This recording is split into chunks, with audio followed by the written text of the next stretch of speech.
Dear students, today we are going to discuss about residential status of individual assessees. All of you know that income tax is charged on the income of an assessee. But income of an assessee is determined on the basis of his residential status during the previous year. Previous year residential status in the അടിസ്ഥാനത്തിലാണ് ഒരു അസസ്സിയുടെ income എത്രയാണെന്ന് നിർണ്ണയിക്കുന്നത്. Okay, and the residential status of assessee during the assessment year is not considered, not material for taxation purpose. Okay, the concept of residential status is determined not on the basis of citizenship. സിറ്റിസൺഷിപ്പുമായിട്ട് residential സ്റ്റാറ്റസിന് യാതൊരു ബന്ധവുമില്ല. Citizenship നോക്കിയല്ല ഒരു അസസ്സിയുടെ residential status നിർണ്ണയിക്കുന്നത്. അത് മറ്റ് ചില കണ്ടീഷൻസിൻ്റെ അടിസ്ഥാനത്തിലാണ്. അങ്ങനെ റെസിഡൻഷ്യൽ സ്റ്റാറ്റസിന് സിറ്റിസൺഷിപ്പുമായി യാതൊരു ബന്ധവും ഇല്ലാത്തതിനാൽ an Indian citizen can be a non-resident for taxation purpose. Similarly, a foreign citizen can be treated as a resident for income tax purposes. Okay, the rules for determining residential status are different for different types of person. അപ്പോൾ വ്യത്യസ്ത legal സ്റ്റാറ്റസോട് കൂടിയിട്ടുള്ള persons ഉണ്ടെന്ന് നമ്മൾ നേരത്തെ പഠിച്ചിട്ടുണ്ട്. അങ്ങനെ വ്യത്യസ്ത legal സ്റ്റാറ്റസിലുള്ള പേഴ്സൺസിൻ്റെ residential status ഒക്കെ കണ്ടുപിടിക്കാൻ വേണ്ടി വ്യത്യസ്ത റൂളുകളാണുള്ളത്. നമുക്ക് ആദ്യം residential status of individual assessees നോക്കാം. Based on residential status, individual assessees may be mainly divided into two categories. One is resident and the second is non-resident. And the resident individual assessees may be further divided into two, that is resident and ordinarily resident, and second is resident but not ordinarily resident. അപ്പോൾ individual assessee അവരുടെ individual അസസ്സിയുടെ residential status കണ്ടുപിടിക്കുന്നത്, അതായത് individual assessee resident ആണോ non resident ആണോ, അല്ലെങ്കിൽ resident and ordinarily resident, resident but not ordinarily resident, ഈ വിഭാഗത്തിൽപ്പെടുന്ന അല്ലെങ്കിൽ ഈ വിഭാഗത്തിലാണോ അവരുടെ ആ റെസിഡൻഷ്യൽ സ്റ്റാറ്റസ് എന്ന് നിർണ്ണയിക്കുന്നത് ചില കണ്ടീഷൻസിൻ്റെ അടിസ്ഥാനത്തിലാണെന്ന് ഞാൻ നേരത്തെ സൂചിപ്പിച്ചു. രണ്ട് തരം കണ്ടീഷൻസ് ആണുള്ളത്. ഒന്ന് ബേസിക് കണ്ടീഷൻസ് എന്ന് പറയും, രണ്ടാമത്തത് അഡീഷണൽ കണ്ടീഷൻസ് എന്ന് പറയും. അപ്പോൾ ബേസിക് കണ്ടീഷൻസിൽ രണ്ട് കണ്ടീഷൻസ് ആണുള്ളത്, അഡീഷണൽ കണ്ടീഷൻസിലും രണ്ട് കണ്ടീഷൻസ് ആണുള്ളത്. എന്താണതെന്നെല്ലാം നമുക്ക് നോക്കാം. പക്ഷേ ഇതിൻ്റെ ഒരു പ്രത്യേകത, ബേസിക് കണ്ടീഷൻസ് എന്ന് പറയുന്ന രണ്ട് കണ്ടീഷൻസ് സാറ്റിസ്ഫൈ ചെയ്യണമെങ്കിൽ ഏതെങ്കിലും ഒന്ന് സാറ്റിസ്ഫൈ ചെയ്താൽ മതി, ഒരു കണ്ടീഷൻ സാറ്റിസ്ഫൈ ചെയ്താൽ മതി. എന്നാൽ അഡീഷണൽ കണ്ടീഷൻ സാറ്റിസ്ഫൈ ചെയ്യുന്നു എന്ന് പറയണമെങ്കിൽ അഡീഷണൽ കണ്ടീഷനിലുള്ള രണ്ട് കണ്ടീഷൻസും സാറ്റിസ്ഫൈ ചെയ്യണം. അതാണ് ആ രണ്ട് സെറ്റ് കണ്ടീഷൻസിൻ്റെ ഒരു പ്രത്യേകത. ഓക്കെ, നമുക്ക് നോക്കാം റെസിഡൻ്റ് ആവുക എപ്പോഴാണെന്ന് നോക്കാം. If an individual assessee satisfy any one of the basic conditions, any one of the two basic conditions, then he is called resident. അപ്പോൾ ഞാൻ പറഞ്ഞു ആ ബേസിക് കണ്ടീഷൻസ് രണ്ടെണ്ണമാണുള്ളത്. ആ രണ്ട് ബേസിക് കണ്ടീഷൻസിൽ ഏതെങ്കിലും ഒന്ന് സാറ്റിസ്ഫൈ ചെയ്യുന്നു എന്ന് വിചാരിക്കുക ഒരു ഇൻഡിവിജ്വൽ. അങ്ങനെയാണെങ്കിൽ അയാൾ റെസിഡൻ്റ് ആണെന്ന് പറയും. Okay, and if an individual assessee fails to satisfy both the basic conditions, ആ ബേസിക് കണ്ടീഷൻ രണ്ടെണ്ണുള്ളതിൽ രണ്ടും സാറ്റിസ്ഫൈ ചെയ്യുന്നില്ല എന്ന് വിചാരിക്കുക, അങ്ങനെയാണെങ്കിൽ ആ ഇൻഡിവിജ്വൽ അസസ്സിയെ നോൺ റെസിഡൻ്റ് എന്ന് പറയും. ഓക്കെ, അപ്പോൾ റെസിഡൻ്റ് ആണോ നോൺ റെസിഡൻ്റ് ആണോ എന്ന് തീരുമാനിക്കുന്നത് ബേസിക് കണ്ടീഷൻ സാറ്റിസ്ഫൈ ചെയ്യുന്നുണ്ടോ ഇല്ലയോ എന്നുള്ളതിൻ്റെ അടിസ്ഥാനത്തിലാണ്. ബേസിക് കണ്ടീഷൻ സാറ്റിസ്ഫൈ ചെയ്യുക എന്ന് പറഞ്ഞാൽ ഏതെങ്കിലും ഒന്ന് സാറ്റിസ്ഫൈ ചെയ്താൽ മതി. ഒന്ന് സാറ്റിസ്ഫൈ ചെയ്താൽ റെസിഡൻ്റായി, രണ്ടും സാറ്റിസ്ഫൈ ചെയ്യുന്നില്ലെങ്കിൽ നോൺ റെസിഡൻ്റായി. ഓക്കെ, ദെൻ നമുക്ക് അടുത്ത റെസിഡൻ്റ് ആൻഡ് ഓർഡിനറിലി റെസിഡൻ്റ് എന്ന് പറയുക എപ്പോഴാണെന്ന് നോക്കാം. If an individual satisfy any one of the two basic conditions along with the two additional conditions, then he is called resident and ordinarily resident. നേരത്തെ പറഞ്ഞു basic condition ഏതെങ്കിലും ഒന്ന് satisfy ചെയ്താൽ resident ആയി. ഇവിടെ റെസിഡൻ്റ് ആൻഡ് ഓർഡിനറിലി റെസിഡൻ്റാണ്. അപ്പോൾ resident ആണ് എന്ന് പറഞ്ഞാൽ ബേസിക് കണ്ടീഷൻ രണ്ടെണ്ണത്തിൽ ഏതെങ്കിലും ഒന്ന് സാറ്റിസ്ഫൈ ചെയ്യുന്നുണ്ട്. അതോടൊപ്പം if the individual satisfy both of the additional condition, additional conditions രണ്ടെണ്ണം ഉണ്ട്, ആ രണ്ട് അഡീഷണൽ കണ്ടീഷൻസും സാറ്റിസ്ഫൈ ചെയ്യുകയാണെങ്കിൽ റെസിഡൻ്റ് ആൻഡ് ഓർഡിനറിലി റെസിഡൻ്റായി. ഓക്കെ, ഇനി resident but not ordinarily resident, If an individual satisfy any one of the two basic conditions but fails to satisfy both the additional condition, then he is called resident but not ordinarily resident. അപ്പോൾ ഇവിടെ resident ആണെന്ന് പറഞ്ഞാൽ basic condition രണ്ടെണ്ണത്തിൽ ഏതെങ്കിലും ഒന്ന് satisfy ചെയ്യുന്നു, പക്ഷേ additional conditions satisfy ചെയ്യുന്നില്ല. Additional condition satisfy ചെയ്യുക എന്ന് പറഞ്ഞു കഴിഞ്ഞാൽ രണ്ടെണ്ണം സാറ്റിസ്ഫൈ ചെയ്യണം. അപ്പോൾ fail to satisfy both the additional condition satisfy ചെയ്യുന്നേ ഇല്ല, ഏതെങ്കിലും ഒന്നോ അല്ലെങ്കിൽ രണ്ടുമോ സാറ്റിസ്ഫൈ ചെയ്യുന്നില്ല. അങ്ങനെയാണെങ്കിൽ resident but not ordinarily resident എന്ന് പറയും. ചുരുക്കത്തിൽ ആ ബേസിക് കണ്ടീഷൻ്റെയും അഡീഷണൽ കണ്ടീഷൻസിൻ്റെയും അടിസ്ഥാനത്തിൽ, ആ രണ്ട് സെറ്റ് കണ്ടീഷൻസിൻ്റെ അടിസ്ഥാനത്തിലാണല്ലോ നമ്മൾ റെസിഡൻഷ്യൽ സ്റ്റാറ്റസ് നിർണ്ണയിക്കുന്നത്. അപ്പോൾ ഓർക്കുക, ബേസിക് കണ്ടീഷൻസ് എന്ന് പറയുന്ന രണ്ട് കണ്ടീഷനിൽ ഏതെങ്കിലും ഒരു കണ്ടീഷനെ സാറ്റിസ്ഫൈ ചെയ്യേണ്ടതുള്ളൂ. രണ്ടും സാറ്റിസ്ഫൈ ചെയ്താൽ കുഴപ്പമൊന്നുമില്ല. ഓക്കെ. എന്നാൽ അഡീഷണൽ കണ്ടീഷൻ സാറ്റിസ്ഫൈ ചെയ്യണമെങ്കിൽ അഡീഷണൽ കണ്ടീഷൻസിൽ പറഞ്ഞിരിക്കുന്ന രണ്ട് കണ്ടീഷൻസും സാറ്റിസ്ഫൈ ചെയ്യണം. ഏതെങ്കിലും ഒന്ന് സാറ്റിസ്ഫൈ ചെയ്താൽ അഡീഷണൽ കണ്ടീഷൻസ് സാറ്റിസ്ഫൈ ചെയ്തു എന്ന് പറയാൻ പറ്റില്ല. അഡീഷണൽ കണ്ടീഷൻ സാറ്റിസ്ഫൈ ചെയ്യണമെങ്കിൽ രണ്ടും സാറ്റിസ്ഫൈ ചെയ്യണം. ഓക്കെ. അപ്പോൾ ഇതാണ് റെസിഡൻറ്റ് നോൺ റെസിഡൻറ്റ് എന്നൊക്കെ നമ്മൾ നിർണ്ണയിക്കുന്ന പൊതുവായിട്ടുള്ള റൂള് ഇൻഡിവിജ്വൽ അസസീസിൻ്റെ. ഓക്കെ. ഇനി നമുക്ക് ആ കണ്ടീഷൻസിലേക്ക് പോകാം. ബേസിക് കണ്ടീഷൻസ് ഞാൻ പറഞ്ഞു, ബേസിക് കണ്ടീഷൻസ് രണ്ടെണ്ണമാണുള്ളത്. അത് ഏതെങ്കിലും ഒന്നേ സാറ്റിസ്ഫൈ ചെയ്യേണ്ടതുള്ളൂ, രണ്ടും സാറ്റിസ്ഫൈ ചെയ്താൽ കുഴപ്പമൊന്നുമില്ല. അപ്പോൾ അതുകൊണ്ടാണ് ഈ ബേസിക് കണ്ടീഷൻസ് ഇതാ ഒരു കണ്ടീഷൻ എഴുതി രണ്ടാമത് കണ്ടീഷൻ എഴുതി ഓർ എന്ന് പറഞ്ഞിരിക്കുന്നത്. ഒന്നുകിൽ ഇത് അല്ലെങ്കിൽ ഇത്, രണ്ടും ആയാൽ കുഴപ്പമില്ല. ഓക്കെ. നമുക്ക് നോക്കാം basic condition. First one, he is in India for a period of 182 days or more during the previous year.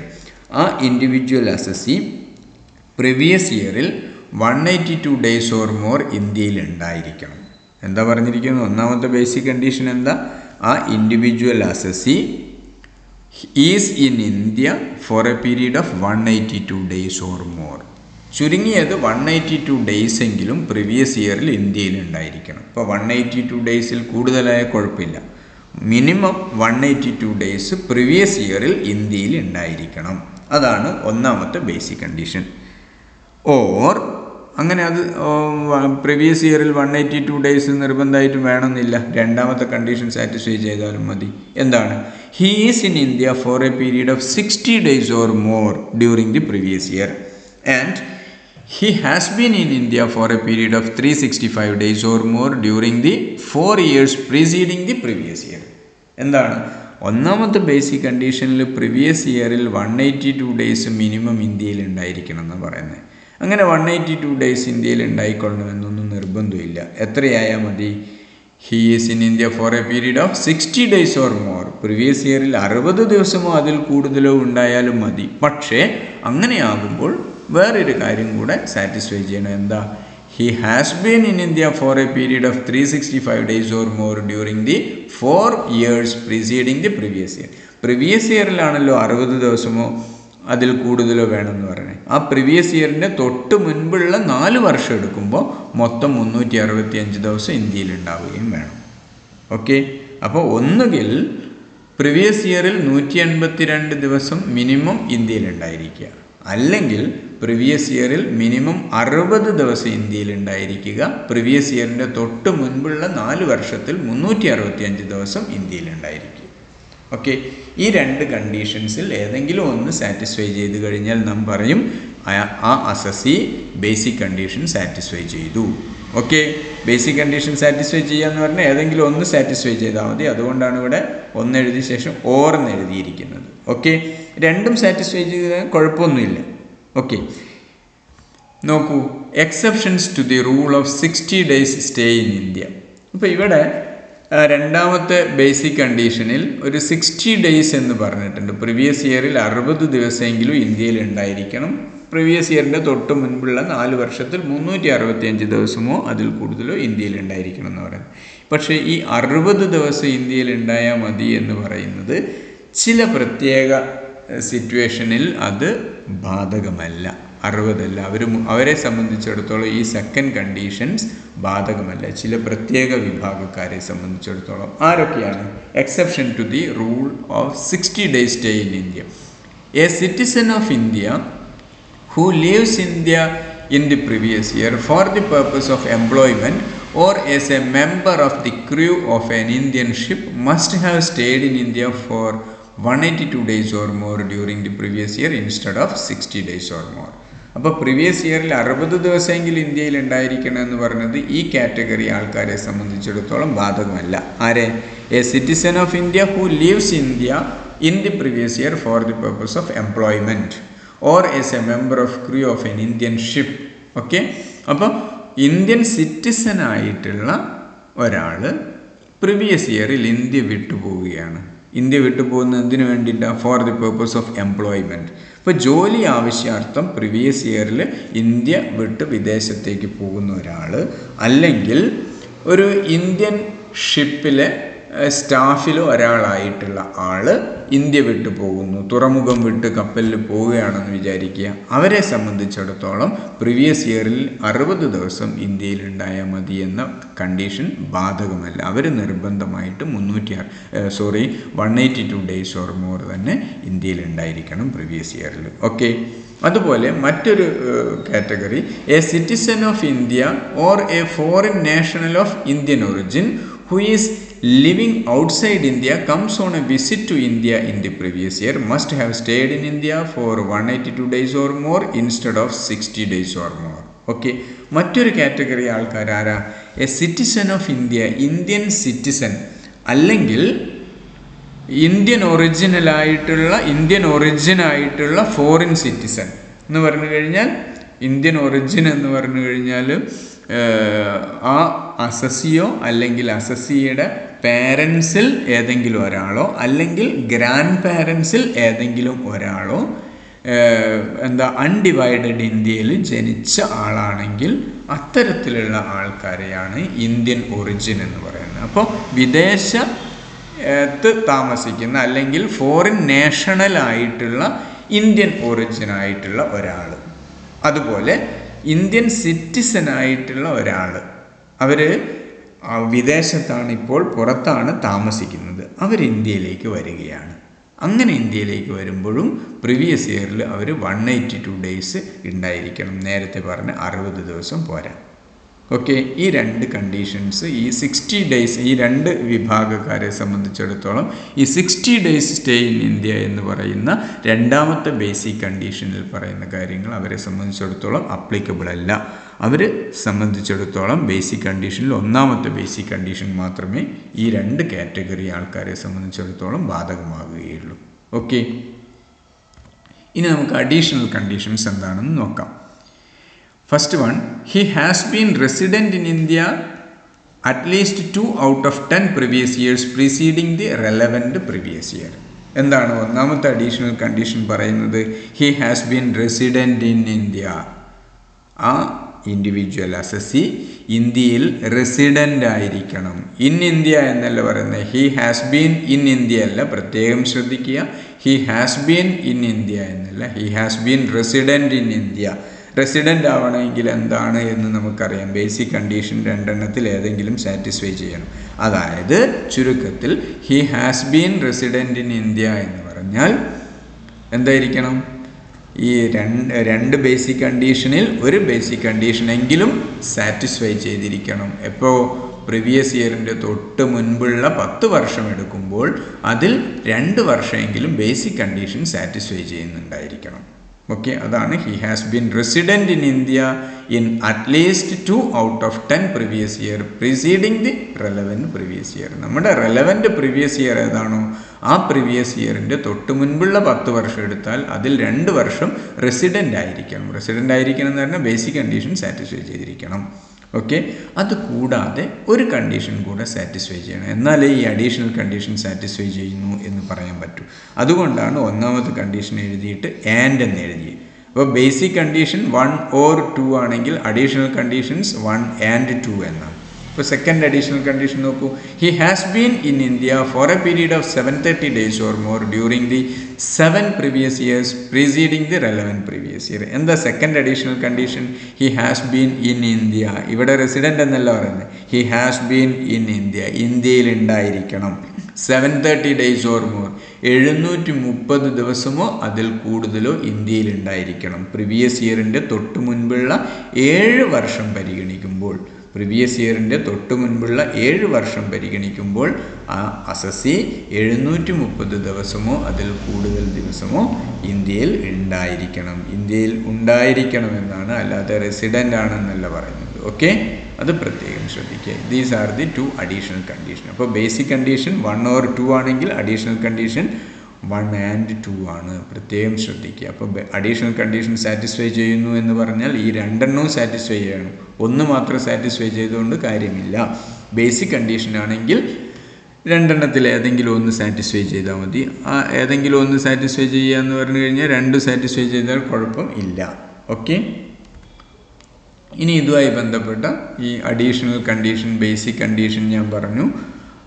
2 set കണ്ടീഷൻസുമായി ബന്ധപ്പെട്ട് ചില പ്രധാനപ്പെട്ട പോയിൻറ്റ്സ് കൂടെ നിങ്ങളുടെ ശ്രദ്ധയിൽപ്പെടുത്തുകയാണ്. The period of stay in India need not be continuous. നമ്മൾ 60 days, 182 days അല്ലെ 730 days എന്നൊക്കെ ഇങ്ങനെ പറഞ്ഞില്ലേ, ഇന്ത്യയിൽ ഉണ്ടായിരിക്കണം, റെസിഡൻ്റ് ആയിരിക്കണം. അങ്ങനെ ആവുന്ന സമയത്ത് the period of stay in India need not be continuous. ആ കണ്ടിന്യൂസ് ആയിട്ട് തുടർച്ചയായിട്ട് ഇന്ത്യയിൽ ഉണ്ടായിരിക്കണമെന്നില്ല. മനസ്സിലായല്ലോ? പ്രീവിയസ് ഇയറിൽ മൊത്തം ഇന്ത്യയിൽ അത്രയും ദിവസം ഉണ്ടായാൽ മതി, പല തവണയായിട്ട് ഉണ്ടായാൽ മതി, അല്ലാതെ കണ്ടിന്യൂസ് ആയിട്ട് വേണമെന്നില്ല. Then the period of stay in India need not be in one place.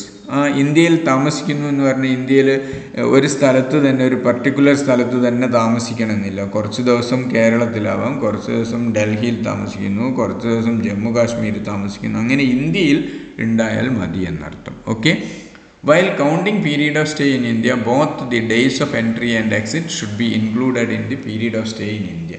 അപ്പോൾ ഡേയ്സ് കൗണ്ട് ചെയ്യുന്ന സമയത്ത് ഇന്ത്യയിൽ നിന്ന് വിദേശത്തേക്ക് പോകുന്ന സമയത്തും വിദേശത്ത് നിന്ന് ഇന്ത്യയിലേക്ക് വരുന്ന ദിവസവും, അപ്പോൾ ഡേറ്റ് ഓഫ് എക്സിറ്റും പോകുന്ന ഡേറ്റും ഡേറ്റ് ഓഫ് എൻട്രിയും വരുന്ന ദിവസവും നമുക്ക് ഇന്ത്യയിലുള്ളതായിട്ട് പരിഗണിക്കാവുന്നതാണ്. ഓക്കെ, ഇന്ത്യൻ ഒറിജിൻ മീൻസ്, ഞാൻ നേരത്തെ സൂചിപ്പിച്ചു, Indian origin means either the individual or either of his parents or any of his grandparents was born in undivided India. അങ്ങനെ ഇന്ത്യ വിഭജിക്കുന്നതിന് മുമ്പ് അൺഡിവൈഡഡ് ഇന്ത്യയിൽ ജനിച്ച ആളായിരിക്കണം. ആര്? ഒന്നുകിൽ ആ ഇൻഡിവിജ്വൽ അസസി, അല്ലെങ്കിൽ ഇൻഡിവിജ്വലിൻ്റെ പേരൻസിൽ ഏതെങ്കിലും ഒരാൾ, അല്ലെങ്കിൽ ഗ്രാൻഡ് പാരൻസിൽ ആരെങ്കിലും ഇന്ത്യയിൽ അൺഡിവൈഡഡ് ഇന്ത്യയിൽ ജനിച്ചവരാണെങ്കിൽ ആ അസസിയെ, അത്തരക്കാരെ നമുക്ക് ആ അസസിയെ നമുക്ക് ഇന്ത്യൻ ഒറിജിൻ എന്ന് വിളിക്കാം.